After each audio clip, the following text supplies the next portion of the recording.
Philippines? Kumusta ang Luzon, Visayas, and Mindanao? This is your host, Marlene Craig of Kumusta Ka Bagong Pilipinas. Co-hosting with me today is Miss Rina Tolentino, na isang OFW from Singapore. It's really an amazing experience joining you here today. Here you go. Kumusta ka bagong Pilipinas? Fake news burnout and how to outsmart Facebook algorithm. Definitely, ang tinutumbok lang natin dyan is awareness, MK, kung paano tayo mag-identify ng fake news at hindi, at kung dapat bang i-share o hindi. May mga AI na pala na parang akala mo newscaster sila, tapos meron din silang magandang background.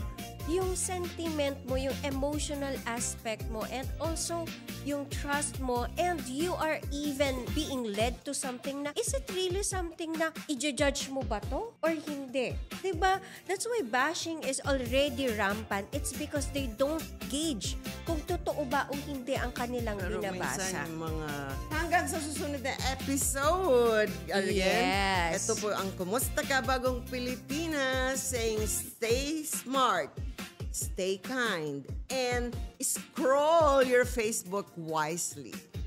Kamusta ka?